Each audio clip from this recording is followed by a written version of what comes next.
여러분, 우리가 대한민국 국민으로서 갑자기 대한민국 국민, 또 오스트리아 국민으로서 혹시 독일 사람 있나요? 여기 독일 국민 있어요? 이런 각 나라의 어떤 국적을 갖고 살아갈 때에 첫 번째는 나라의 혜택을 많이 받습니다. 우리에게 주어지는 국가에서 주는 우리가 받아 누릴 수 있는 권리가 있다고 하겠습니다. 또 한편은 의무가 있습니다. 그래서 보통 국민의 4대 의무 혹시 아시나요? 국방의 의무, 조세의 의무, 교육의 의무, 또 하나 뭡니까? 또 적어왔는데 근로의 의무가 있더라고요. 근로도 의무예요? 뭔가 나라를 위해서 일을 해야 되나 봐요. 그래 또 세금도 내겠죠? 예. 그래서 이런 4대 의무를 이야기합니다. 쉬운 게 하나도 없어요. 국방의 의무 얼마나 어려워요. 세금 내는 거 얼마나 어려워요. 다 힘든데 그럴지라도 국민이라면 감당해야 되는 것이죠. 그렇지 않으면 국민이기를 포기하는 것이라고 말할 수가 있습니다. 우리 성도는 국적이 두 개가 있어요. 하나는 이 땅의 국적, 대한민국 혹은 오스트리아 국적이 있고, 또 하나는 하나님 나라의 국민으로서 국적이 있습니다. 여러분은 패스포트가 두 개 있는 거예요.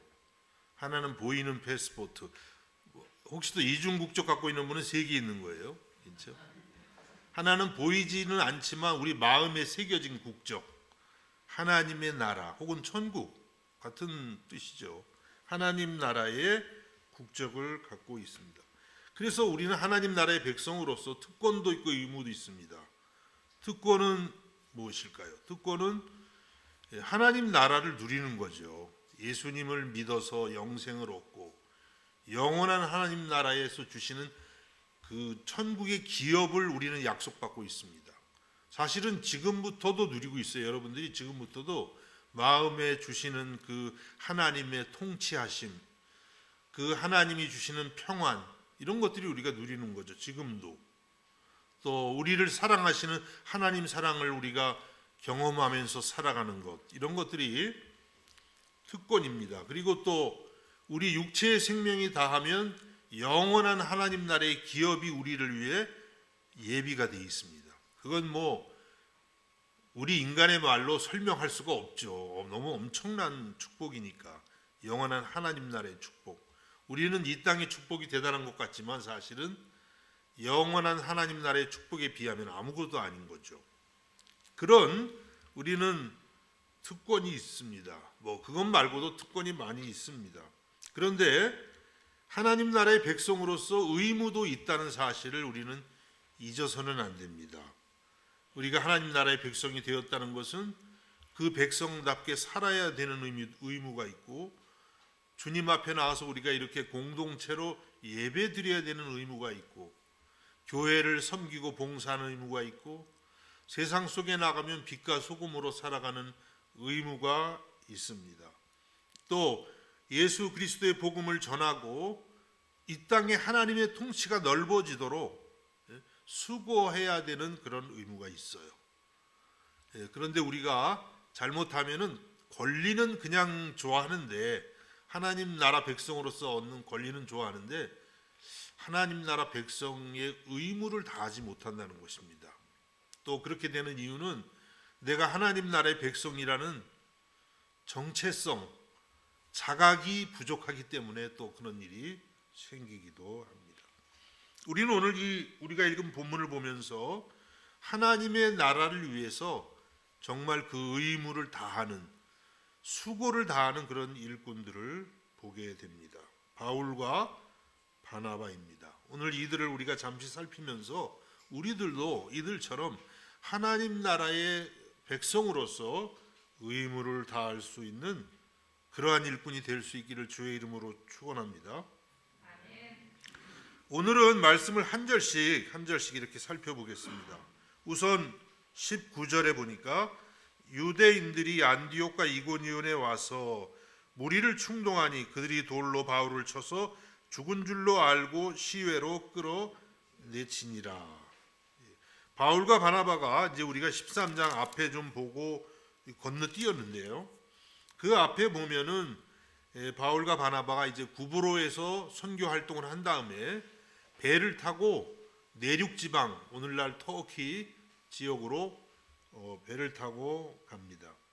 거기 가서 비시디아 안디옥이라는 곳에 가서 유대인 회당에서 복음을 전하고, 그 다음에는 이제 이고니온, 이름이 다 좀 이상하죠. 이고니온, 또 루스드라, 이런 곳에서 복음을 전했습니다. 특별히 우리 이 13장 앞에 보면 루스드라에서는 나면서부터 걷지 못하던 사람이 사도 바울의 말씀을 통해서 기적적으로 일어나는 놀라운 일이 벌어지게 되었습니다. 하나님의 역사가 나타난 것이죠. 그런데 항상 편안했던 것만이 아닙니다. 그들이 복음을 전했던 비시디아 안디옥과 이고니온에서 유대인들이 시기 질투를 했어요. 사도 바울이 이제 예수가 메시아라는 것을 전할 때에 그것을 믿지 않는 유대인들은 바울과 바나바를 몹시 증오하고, 그래서 이제 루스드라까지 쫓아옵니다. 상당히 꽤 되는 거리에 그 당시로서는. 그런데 거기까지 쫓아와서 바울을 돌로 쳤습니다. 그래서 그들이 돌로 바울을 쳐서, 그런 말씀이 오늘 19절에 나옵니다. 죽은 줄로 알고, 이 말씀은 바울이 죽은 것을 확인하고 이런 뜻이 담겨 있어요. 그러니까 돌을 얼마나 쳤는지 바울이 이제 사실상 죽게 되었다 이렇게 볼 수가 있어요. 그렇게 알고 시외로 끌어내치니라. 루스드라 밖에 변방에다가 내다 버린 거예요. 이런 일이 이제 일어나고 마른 것입니다. 그래서 사도 바울과 바나바는 1차 선교 여행부터 이런 고난을 받게 되었습니다. 그냥 고난 정도가 아니라 돌에 맞아서 죽게 되고 버려지는, 인간적으로 보면 굉장히 참 비참한 그런 상황을 맞이하게 된 것이죠. 우리가 하나님 나라를 위해서 수고한다는 것이 결코 만만치 않은 것을 우리는 이 말씀에서 느낄 수가 있습니다. 여러분, 사도 바울이 이렇게 돌에 맞아서 죽어가는 모습을 보면서 여러분은 사도행전에서 누가 생각나십니까? 7장에 나오는 스데반이 생각나시죠? 스데반 집사님이 예수 그리스도의 복음을 전할 때 사람들이 미워하고 돌을 던졌습니다. 그 돌에 맞는 모습을 사도 바울이 옆에서 지켜보면서 바울은 그것을 마땅히 여겼다고 했습니다. 그런데 사도 바울이 오늘 이제 스데반이 당한 그 똑같은 일을 자신이 당하고 있는 거예요. 돌에 맞으면서 바울 사도의 마음속에 스데반의 일이 저절로 생각나지 않았을까요? 자기가 그렇게 마땅히 여겼던 스데반의 죽음, 그때의 그 모습이 아마도 떠올랐을 것입니다.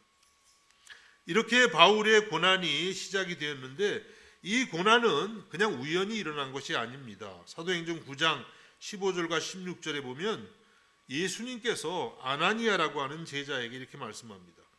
주께서 이르시되 가라, 이 사람은 내 이름을 이방인과 임금들과 이스라엘 자손들에게 전하기 위하여 택한 나의 그릇이라. 그가 내 이름을 위하여 얼마나 고난을 받아야 할 것을 내가 그에게 보이리라 하시니.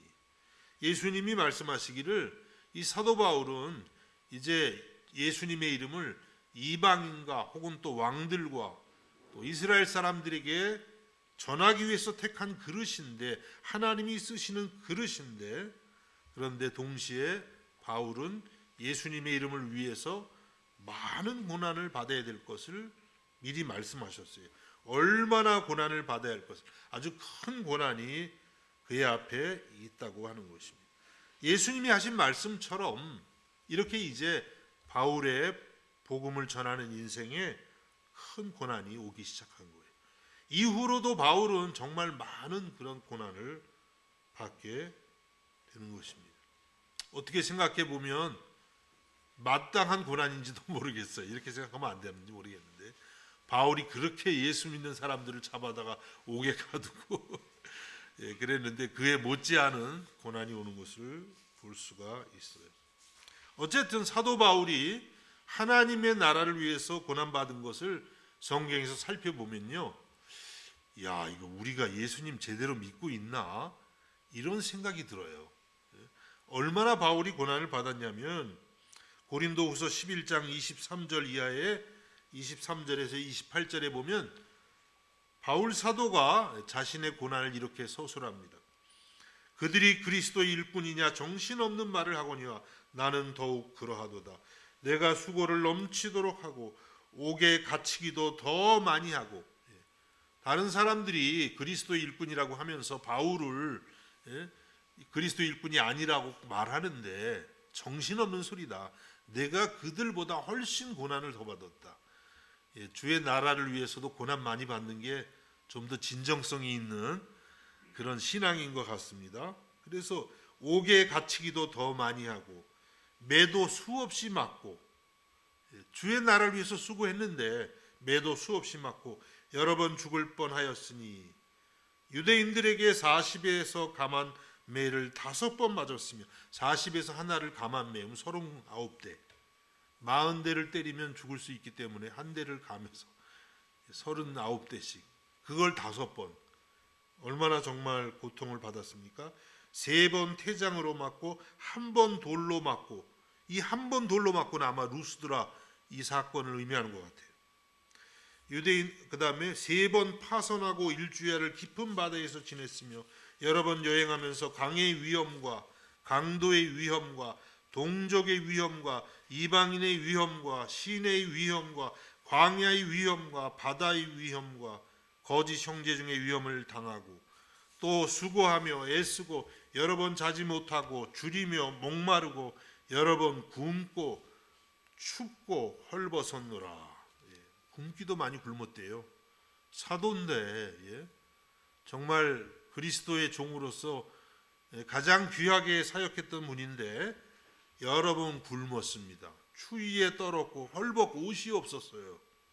이 외의 일은 고사하고 아직도 날마다 내 속에 눌리는 일이 있으니 곧 모든 교회를 위하여 염려하는 것이라. 그런 것뿐만 아니라 날마다 사도 바울은 자신이 개척했던 교회들을 돌아볼 때에 혹시 잘못될까 봐, 아니면 어떤 잘못된 그런 소식을 들으면 그냥 마음이 부모가 자식 아플 때 힘든 그 마음처럼 날마다 이렇게 눌렸다는 거예요. 여러분, 사도 바울이 고백한 이 고난을 가만히 살펴보면은, 야, 이거 우리는 진짜 이거 믿는 건가? 이런 고난에 한 10분의 1도 못 받은 것 같은데, 저도 이런 말씀을 보면 내가 받은 고난이 뭐지 일부러 막 찾아내봐요. 근데 그렇게 찾아내봐야 별거 없더라고요. 참 물론 고난을 무조건 뭐 괜히 받을 필요는 없지만 우리가 주의 나라를 위해서 수고한다면 고난이 따라오게 되어 있습니다. 그래서 우리는 바울만큼은 아니지만 주님을 믿고 따르는 진실한 주님의 제자라면 마땅히 고난도 기쁨으로 감당해야 될 줄로 믿습니다. 여러분, 우리가 예수님을 믿는다는 것은 현실적인 축복만 많이 바라는 것은 아니에요. 뭐 그것도 얼마든지 주어집니다.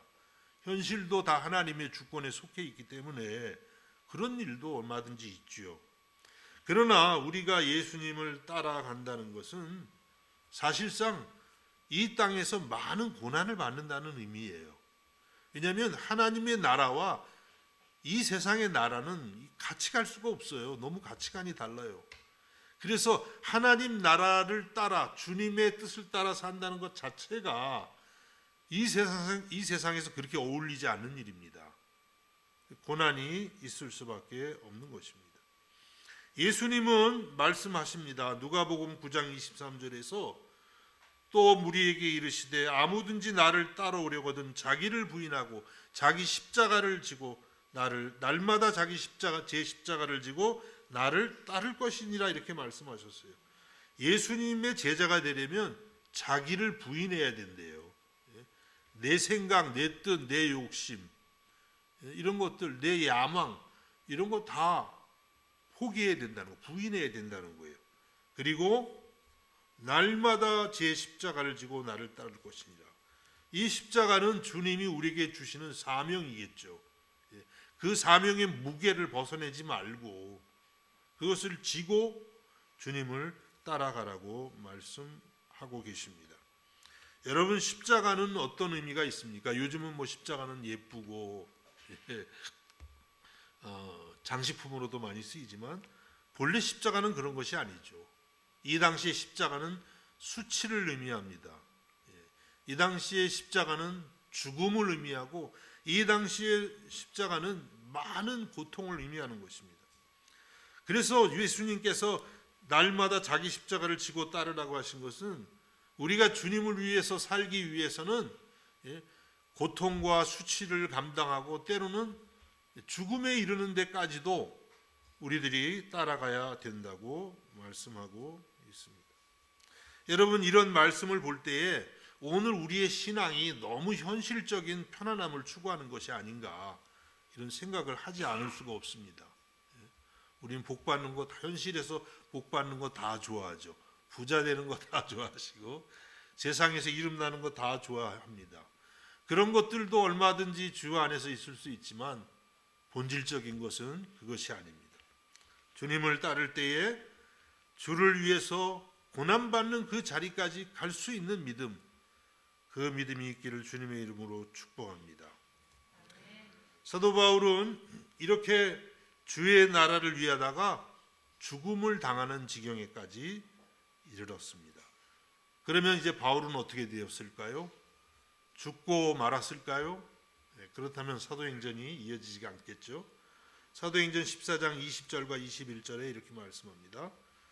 제자들이 둘러섰을 때에 바울이 일어나 그 성에 들어갔다가 이튿날 바나바와 함께 더베로 가서 복음을 그 성에서 전하여 많은 사람을 제자로 삼고 루스드라와 이고니온과 안디옥으로 돌아가서 제자들이 둘러섰어요.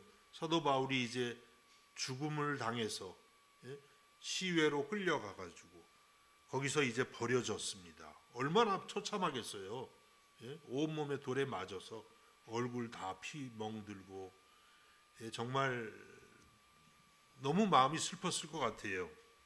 그렇게 둘러섰는데 바울이 일어나 그랬어요. 살아났다는 거예요. 뭐 거기 치료한 것도 아닌데 옆에서 기도했겠죠. 물론 제자들이.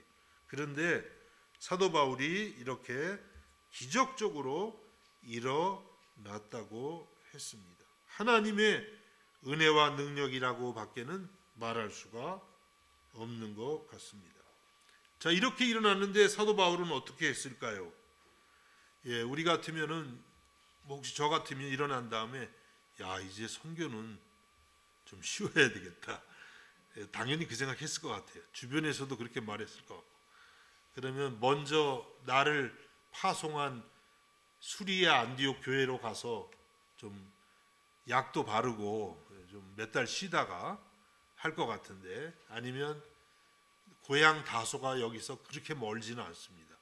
고향에 가서 좀 쉬었다가 다시 하든지, 아니면 정말 선교는 나에게 맞지 않는구나 뭐 이렇게 생각했을지 모르겠어요. 사도 바울은 어떻게 했냐면 일어나 그 성에 들어갔다가, 루스드라 성에 무슨 일인지는 모르겠지만 다시 들어갔어요. 자기가 돌에 맞았던 그곳으로. 트라우마가 있을 것 같은데 거기 들어갔어요. 그리고 그 다음날 이튿날 바나바와 함께 더베로 가서 계속해서 복음을 전하기 위해서 다른 도시로 이동하는 거예요. 복음을 그 성에서 전하여 많은 사람을 제자로 삼고, 거기 가서 이게 얼굴이 엉망일 것 같은데 계속 전도하는 바울, 흉내도 못 내겠죠. 그렇게 제자로 삼고, 그 다음에 이제 더 놀라운 것은 루스드라와 이고니온과 안디옥으로 돌아갔다 그랬습니다.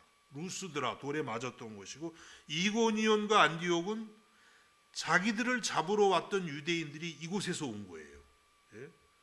거기 가서 다시 만나면 어떻게 해요? 그런데 그곳으로 다시 돌아갔다고 말씀합니다. 이게 뭐 인간적인 어떤 의지로서는 도저히 설명할 수 없는 그런 것입니다. 사도 바울의 그 용기가 아주 초인적이라고 그렇게 말할 수가 있습니다. 어떻게 이런 것이 가능했을까요? 그것은 성경을 보면 이렇게 말할 수밖에 없습니다. 이것은 사도 바울이 주님으로부터 받았던 사명감 때문이었습니다. 이렇게 말할 수밖에 없어요. 사도행전 20장 23절과 24절에 사도 바울이 이런 고백을 합니다. 오직 성령이 각성해서 내게 증언하여 결박과 환난이 나를 기다린다 하시나 내가 달려갈 길과 주 예수께 받은 사명 곧 하나님의 은혜의 복음을 증거하는 일을 마치려 하면은 나의 생명조차 조금도 귀한 것으로 여기지 아니하노라. 이제 사도 바울이 여러 곳을 전도하러 다니는데 앞으로 성령께서 말씀하시길 앞으로 결박과 환난이 기다린다는 거. 자기가 체포되고 또 많은 고통이 자기를 기다리고 있는데 그럴지라도 자기가 달려갈 길, 예수님께 받은 사명, 하나님의 은혜의 복음을 전하는 그 일을 마치려 하면은 자기의 생명조차 조금도 귀한 것으로 여기지 않는다고 고백을 하고 있어요.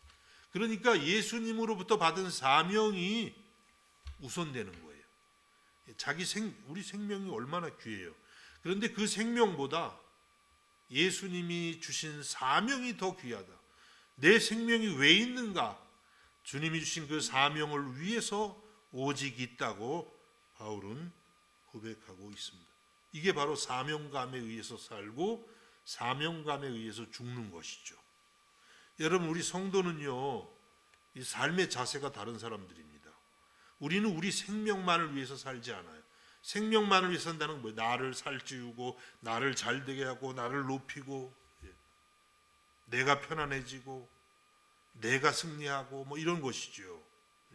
그런데 우리 성도는 그런 생명을 위해서 사는 게 아니라 사명을 위해서 살아요. 왜 내가 사는가? 왜 내 생명이 있는가? 왜 내가 일하고 공부하고 내가 왜 성공하려고 하는가?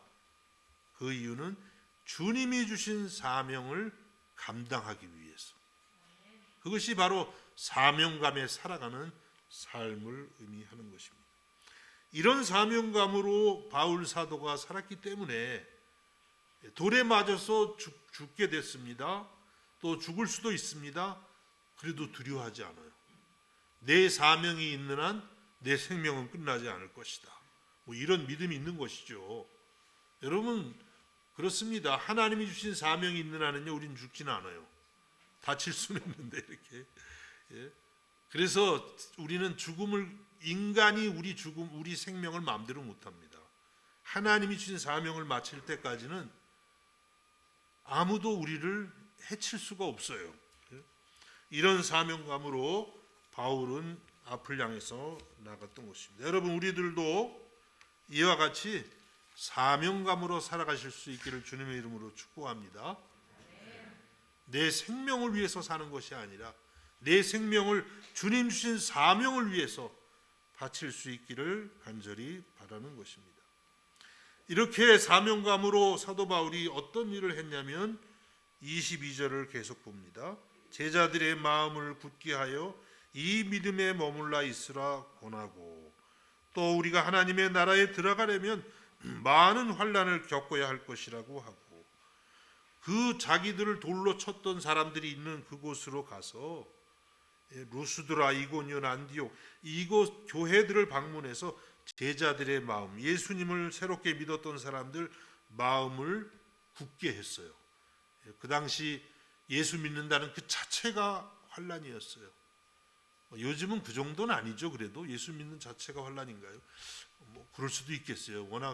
세상이 워낙 세속주의적으로 나가니까 이 세상에서 믿음 지킨다는 거 보통 일은 아니죠. 그래서 그 제자들의 마음을 굳게 하고 이 믿음에 머물러 있으라. 믿음에서 떠나지 말고 힘들고 어렵지만 그리스도를 붙들고 있으라고 권면했습니다. 그 다음에 정말 놀라운 말씀을 우리에게 했는데요. 우리가 하나님의 나라에 들어가려면 많은 환난을 겪어야 할 것이라 하고 이렇게 말씀했어요. 하나님 나라에 들어가기까지 여러분, 우리 예수님 믿었으면 하나님 나라가 시작됐어요. 우리 심령 안에 시작됐습니다. 하나님의 나라는 예수님이 통치하는 그 영역이 하나님의 나라예요. 여러분 예수님 믿었으면 예수님이 여러분 안에 계셔서 이제 하나님의 나라가 시작이 돼서 지금 자라가고 있습니다. 그런데 그 영원한 하나님의 나라를 완전하게 경험할 때까지는 이 땅을 우리가 살아가면서 오늘 어떻게 말씀했습니까? 많은 환난을 겪을 수밖에 없다. 이렇게 말씀해요. 예수님 믿고 그냥 편안하게 모든 게 잘 돼가지고 세상에서 이름나고 성공해서 그렇게 해서 하나님 나라에 들어갈 것이다. 그러면 참 좋겠는데 그런 거 바라시죠? 그렇게 설교해 드릴까요? 그렇게 설교하면 큰일 나는 거죠. 성경하고 다르잖아요. 그렇죠? 뭐라 그랬어요? 하나님 나라에 들어가려면 많은 환난을 겪어야 된다. 이스라엘 백성이 애굽 땅에서 나와서 가나안을 들어가기까지 40년 동안 많은 환난을 겪었어요. 그렇지만 그래도 괜찮았던 건 뭡니까? 하나님이 함께 하시니까 그 광야 생활도 승리할 수가 있었던 것이에요. 여러분, 우리가 이 땅을 하나님의 백성으로 살아간다는 것은요, 환난인 거예요. 많은 환난이 있습니다. 하나님은 그 환난을 통해서 우리를 연단해서 하나님 나라에 살기에 합당한 그런 사람들로 우리를 만들어 가고 계시는 것입니다. 여러분, 이 말씀을 믿음이 없이 바라보면 낙심이 돼요. 이 길을 잘못 들어섰나 봐.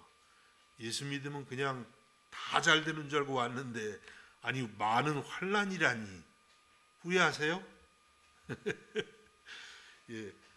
인간적으로 생각하면 후회될 수 있지만 믿음으로 생각하면 아닙니다. 굉장히 논리적인 말씀이에요. 제가 서두에 말씀드린 것처럼 한 국가의 백성이 된다는 건 특권도 있지만 의무도 있잖아요. 여러분, 하나님의 나라의 백성이 됐어요. 특권이 굉장한 것이에요. 이거 어떻게 말로 설명드릴 수가 없어요. 그러면 우리가 수고해야 되는 의무도 많다는 것을 우리는 기억해야 됩니다. 여러분, 오스트리아에 들어오는 난민들과 종종 이야기를 할 기회가 있었어요. 이 나라에 난민들이 많이 들어오잖아요. 들어보면은요, 그분들 그냥 들어온 게 아닙니다. 굉장한 대가를 지불해요. 그분들에게 있어서는 아주 많은 돈을 지불합니다. 예? 최소한 한 2,000불 정도. 우리한테는 크지 않을지 모르겠어요, 혹시. 근데 그분들은 굉장히 큰 돈이에요. 근데 그거 지불하고 그런다고 안전하게 들어오는 것도 아니에요. 몇 나라 거치면서 검문당하고 때로는 냉동실 같은데 숨어 들어오다가 나중에 열어보니까 다 죽기도 하고 그런 많은 어려움을 가지고 들어와요. 또 산으로 넘어오는 사람들도 있습니다. 체코하고 저 린츠 쪽에 오스트리아 들어오는데 그쪽으로도 많이들 들어와요. 근데 그분들이 아주 먼 나라에서 거쳐서 그 산을 뚫고 이렇게 넘어오는 이야기들을 들어보면 이렇게까지 해서 들어와야 될 이유가 있을까 생각이 들 정도예요. 여러분, 그렇게 해서 혹시 여기 들어오신 분들 계시나요? 내가 보니까 아무도 없네, 진짜. 여러분 참 행복한 분들이네요. 정상적으로 들어오셨으니까. 근데 왜 그분들이 그렇게 목숨을 걸고 여기 그렇게 힘들게 들어올까요? 무슨 여기 들어오면 자유가 있고 평화가 있고 그래도 잘 살 수 있다는 희망이 있기 때문이 아니겠습니까? 이렇게 이 세상에서도요, 내가 좋은 나라에서 살고 싶어서, 내 목숨을 참 유지하기 위해서 좋은 나라로 가고자 이렇게 많은 위험을 감수하는 것입니다. 그렇다면 여러분, 우리가 하나님 나라를 사모하는 사람이라면 얼마나 오스트리아하고 비교가 안 되죠. 하나님의 나라. 오스트리아도 세계적으로 좋은 나라지만은 하나님의 나라에 비하면 아무것도 아닌 거예요. 얼마나 하나님 나라가 풍성하고 요한계시록 마지막 장에 나오는 그 새 예루살렘 성을 보면 얼마나 놀랍고 화려한지. 그 하나님의 나라를 우리가 누리기 위해서라면요, 이 땅에서 고난도 받아야 된다는 거예요. 그 하나님 나라에 들어가기 위한 수고도 해야 된다고 말씀하고 있는 것입니다. 사도 바울은 이렇게 말씀합니다. 로마서 8장 18절에서 생각하건대 현재의 고난은 장차 우리에게 나타날 영광과 비교할 수 없도다.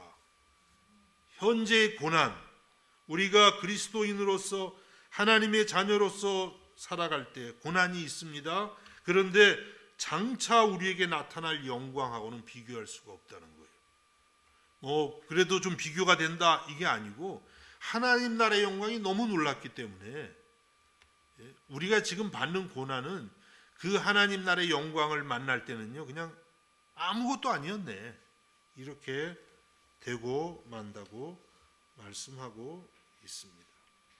여러분, 하나님의 나라에 들어가려면 많은 환난을 겪을 수밖에 없다고 말씀합니다. 그러나 우리는 너무 환난에 초점을 맞출 필요는 없어요. 중요한 것은 뭐예요? 하나님의 나라, 그 영광이 있다는 거예요. 그것을 바라보면서 오늘 여러분이 당하고 있는 모든 어려움들을 넉넉히 이길 수 있기를 주님의 이름으로 축복합니다. 이제 바울 사도는 이와 같이 말씀을 하면서 각 교회에서 지도자를 세웁니다. 23절에 각 교회에서 장로들을 택하여 금식 기도하며 그들이 믿는 주께 그들을 위탁하고, 각 교회에서 그러니까 루스드라, 이고니온, 또 비시디아, 안디옥 등지에서 장로들을 택했다. 지도자들을 택했어요. 이들을 택해서 금식 기도하면서 아주 조심스럽게 세우고 그들을 떠나면서 믿는 주님께 그들을 위탁했다고 말씀하고 있어요. 그러니까 가서 그냥 개인적으로 복음 전하고 만 게 아니라 이들을 교회로 조직을 하는 거예요. 조직의 쓴맛이 아니라 조직의 좋은 맛입니다. 그래서 리더들을 세워서 교회를 잘 돌보도록. 그런데 여러분, 이때 세워진 리더들은 어떤 신앙을 가진 사람들이겠어요? 환난의 때라고 말씀드렸습니다. 예수 믿는 자체가 고난에 옥에 갈 수도 있고 죽임을 당할 수도 있는 그런 시대. 어떤 리더들이었을까요? 당연히 그들은요, 자기들의 신앙을 위해서 언제라도 목숨을 드릴 수 있는 사람들인 거예요. 그런 사람들을 이 초대교회가 지도자로 세웠다고 하는 것입니다. 그래서 교회에 환란이 오게 되면 이분들이 먼저 고난을 당할 수밖에 없는 거예요. 지도자들이. 항상 그래요, 여러분. 이렇게 교회가 어려울 때 보면 일제시대나 혹은 우리 공산주의 시대나 이럴 때 보면 항상 먼저 옥에 가서 죽는 사람들은 목사님이나 장로님이나 이런 분들이에요. 요즘은 이렇게 좀 편안한 때 같긴 하지만은 교회 리더는 항상 이런 믿음이 있어야 돼요. 믿음을 위해서 먼저 자기를 희생할 수 있는 사람이 교회 리더가 되어야만 하는 것입니다. 여러분, 우리 믿음은 평상시에는 잘 몰라요. 다 잘 믿는 것 같아요. 그렇죠? 그러나 환란이 오고 예수님을 믿는 게 고통이 되는 그런 시대가 오면 믿음의 정도가 드러나요. 믿음이 있는 사람은 그때 견딥니다. 그리고 그 믿음을 위해서 자기 생명을 바칠 각오를 합니다. 그러나 믿음이 없는 사람은 환란이 오면 자기를 먼저 돌봐요. 그리고 주님을 버리고 교회를 떠나고 마는 것입니다. 여러분, 그래서 우리는 믿음의 일꾼이 된다는 것은 이렇게 환란을 자기가 감당할 수 있는 그런 마음의 준비가 되어 있다는 걸 의미해요. 여러분, 신학교에서 이런 이야기를 종종 들었습니다. 목사가 항상 준비해야 될 게 3가지가 있대요. 뭘까요? 들어보셨나요? 첫 번째는 항상 설교 준비. 설교 준비. 설교만 없으면 좋을 것 같은데 설교 준비 항상 해야 되네요. 그건 해야죠. 둘째, 이사 갈 준비. 항상 거기가 내 자리 이러고 있으셔서는 안 된다는 거죠. 하나님이 원하실 때까지. 그래서 항상 이사 갈 준비. 저도 짐을 좀 잘 꾸려놔야 되겠어요. 언제 이사 가야 될지 모르니까. 그것도 감당할 만한 건데, 3번째가 중요합니다. 항상 죽을 준비. 주의 진리를 전하기 위해서 전하기 위해서 죽음도 각오하라는 거예요. 그리고 믿는 것 때문에 핍박이 온다면 기꺼이 죽음을 택하라는 거예요. 그렇지 않으면 목사 되지 말라는 것이죠. 이런 자세가 있어야 됩니다.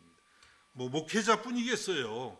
우리 모든 교회 일꾼들은 여러분은 혹시 설교할 준비, 이사갈 준비를 안 해도 되겠지만 우리가 예수를 믿는 것 때문에 환난을 받을 준비, 내 신앙 때문에 다니엘처럼 사자굴에 들어갈 준비 해야 되는 것이에요.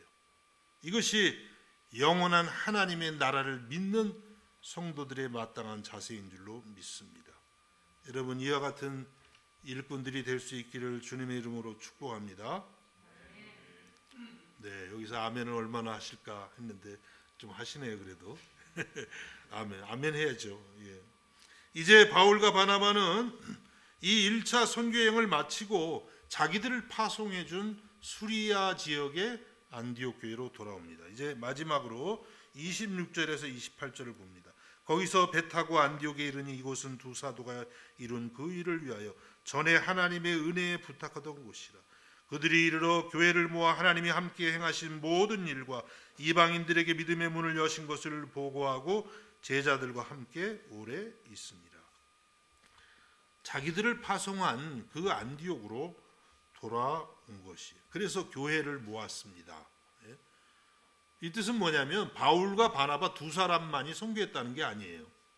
안디옥 교회가 뒤에서 기도하고 또 혹시 물질로 도와줄 수도 있고 함께 한 거예요. 선교를 교회가. 그리고 이제 그들에게 교회를 모아서 보고를 하는데 이 보고의 내용의 핵심이 뭐냐면 하나님이 함께 행하신 것을 보고했다는, 하나님이 하셨다 이런 뜻이에요. 하나님이 함께 행하신 모든 일과 이방인들에게 믿음의 문을 하나님이 여신 것을 보고했다 이렇게 말씀하고 있습니다. 그래서 바울과 바나바가 뭐 좀 영웅심에서 우리가 이렇게 죽음을 무릅쓰고 했습니다. 이렇게도 할 것 같은데 그렇게 하지 않고 하나님이 하셨습니다. 하나님이 기적도 일으키시고 하나님이 이방인들의 그 마음문도 여시고 예수님을 믿게 하셨습니다. 제가 돌에 맞아 죽었지만 하나님이 다시 살리셨습니다. 전부 하나님이 하셨다고 그렇게 고백하고 있습니다. 여러분, 바울과 바나바는 주의 일을 행할 때 이 믿음이 확실한 사람들이었습니다. 다 하나님이 하셨습니다. 얼마나 많은 수고를 했습니까? 사도 바울이. 그렇지만 자기가 했다고 하지는 않는 걸 봐요. 고린도전서 15장 10절에는 사도 바울이 이렇게 고백을 하고 있습니다. 그러나 내가 나된 것은 하나님의 은혜로 된 것이니 내게 주신 그의 은혜가 헛되지 아니하여 내가 모든 사도보다 더 많이 수고하였으나 내가 한 것이 아니요 오직 나와 함께 하신 하나님의 은혜로라. 사도 바울이요, 다른 모든 예수님의 그 12제자들 있잖아요. 그런 사도들보다도 더 많이 수고했대요. 그런데도 내가 한 것이 아니고 나와 함께 하신 하나님의 은혜다, 하나님의 역사다, 하나님의 도우심이다 이렇게 고백하고 있습니다. 이렇게 고백하니까 하나님이 또 쓰시는 거예요. 바울을 은혜를 주시고, 하나님은 하나님께 영광 돌리는 사람들을 쓰십니다. 그래서 이들을 또 쓰시는 것입니다. 여러분, 우리들도 우리가 교회에서 수고합니다. 주의 나라를 위해서 수고합니다. 귀한 것입니다. 그러나 항상 마지막에는 하나님이 하셨습니다. 하나님의 은혜입니다. 하나님의 인도하심입니다. 하나님이 영광 받으셔야 마땅합니다. 이렇게 고백할 수 있기를 간절히 바랍니다. 바울과 바나바는 이렇게 하나님께 영광을 돌리고 안디옥 교회에서 제자들과 함께 오래 있었다 그랬습니다. 이 시간이 무슨 시간이겠어요? 그냥 오래 있으면서 쉬기만 하는 시간일까요? 물론 쉬는 시간이죠. 그러나 이 시간은 쉬는 시간만은 아니었습니다. 이제 앞으로 말씀을 보면 2차 선교여행을 또 하게 돼요. 어떻게 보면 더 멀고 더 어려운 그런 일입니다. 그 2차 선교여행을 위해서 몸과 마음을 추스리고 다시 한번 성령으로 충만함을 받고 2차 선교 여행을 준비하는 그런 과정이었다고 하겠습니다. 여러분, 이렇게 주님의 나라를 위해서 생명을 아끼지 않고 수고한 우리의 선진들이 있었기 때문에 저와 여러분에게까지 오늘 복음이 전해진 줄로 믿습니다. 그냥 전해진 게 아니에요. 그냥 하늘에서 뚝 떨어진 것 같지만 아닙니다. 이렇게 많은 사람들이 목숨을 걸고 신앙을 지키고 복음을 전해서 오늘 우리에게까지 예수 그리스도의 피 묻은 십자가의 복음이 전해진 것입니다. 여러분, 우리들도 이들을 본받아서 하나님 나라를 위해서, 하나님 나라가 주는 그 특권과 영광만 바랄 것이 아니라 하나님 나라를 위해서 목숨 걸고 그렇게 수고할 수 있기를 우리 주님의 이름으로 축복합니다. 기도하겠습니다. 하나님의 나라를 위해서 이토록 수고했던 우리의 믿음의 선배들을 생각하며 오늘 우리의 모습을 볼 때에 심히 부끄럽습니다. 하나님 아버지, 우리를 불쌍히 여겨 주시옵고 우리들도 하나님 나라의 영광과 특권만 바랄 것이 아니라 그 영광을 바라면서 날마다 하나님 나라를 위해서 수고할 수 있는 그러한 믿음이 있게 하여 주시옵소서. 예수님의 이름으로 기도하옵나이다. 아멘.